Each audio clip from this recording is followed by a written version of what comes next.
the Monaco Grand Prix just ended, so that can only mean it's time for the Monday Motorsport Musing. And this one's probably going to be fairly short because that was not much of a race, really, was it? Well, it's still fresh in my head. Firstly, it's an absolutely scorching, glorious day. Not in Monaco, obviously, but in London. So I'm wearing shades for the first time. I'm throwing some shade, which is quite nice. First thing that really springs to mind, probably the only real thing to talk about all weekend, was Verstappen's crash in FP3. Firstly, I think if you're a person that thinks Carlos Sainz was at fault, you need to reassess your life, because what else did he do? He can't disappear. He's on the racetrack, he's trying to get out of the way as much as possible. They can't put warning signs out for him. Almost identical to his crash in 2016 in Q1, Q2, his qualifying nonetheless. And it shows that, yes, he's pushing hard at all times, but it also shows that he's pushing at the wrong time. And that, I think, is 6 incidents in 6 races.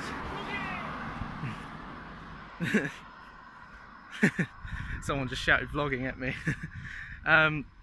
So anyway, 6 incidents in 6 races. Cheeky dude. It was quite refreshing almost to actually hear Christian Horner sort of criticise Max for, not for the first time, but certainly in one of the more stronger occasions of doing so, saying, you know, he needs to stop making these mistakes. Obviously does, but when you look at Ricciardo, topped every single session of the weekend, you think if Max, who ended up 9th, I think, had that opportunity to start from front row, possibly even challenge for pole, you know, that's a lot of points lost for Red Bull in arguably what could be their strongest race of the year.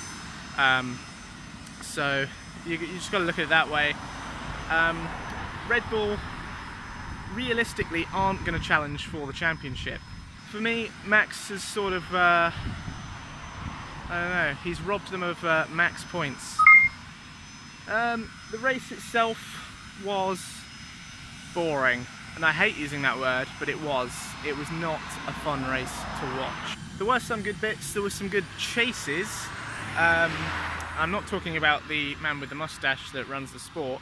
There were some good chases, but none of them actually amounted to anything, so there's only so much you can really read into that. One person that did overtake, of course, was Verstappen. Came back through the field from, well, last.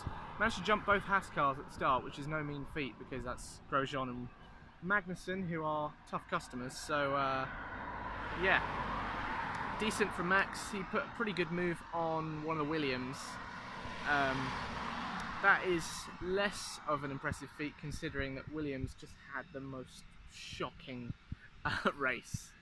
Everything went wrong. Stroll had an incident with, I think, trying to pass Ericsson, broke his front wing and got a puncture. Sorokin had a 5-second penalty for his tyres being incorrectly fitted at the wrong time or something or other, and then had the audacity to make another 2 pit stops. So pretty much everything went wrong for Williams that could. Yeah, Brendan Hartley also had a penalty for pit lane infringement. He ended up, well, next point, ended up being taken out, sadly, by local boy Charles Leclerc. Didn't look like there was much that Leclerc could have done about the crash. He said he lost brake power on the radio, and it looked like pretty much the brakes failed. Total shame, because up until that point he'd been running pretty well, and he was on course to score points for the 3rd race in succession. Just rude, just so rude. Bloody planes. I'm trying to do a vlog here, it's plain to see. That's so rubbish. I need to reassess my life. He wasn't on course to score points, Leclerc, but he was on a 2 race point scoring streak, which is something Sauber hadn't done, I think, since Felipe Nasr in 2015, so it's been a long time coming. Regardless, Sauber are still sort of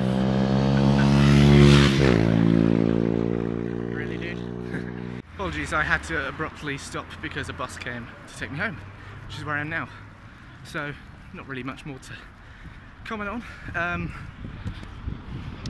Great to see Danny Ricciardo belly flop into the pool. Brings to mind Mark Webber's backflip from 8 years ago. We got to see Adrian Shuey in action as well. And now I'm in another location, my flat. Basically because I walked too quick and there wasn't enough room to say everything I was going to say.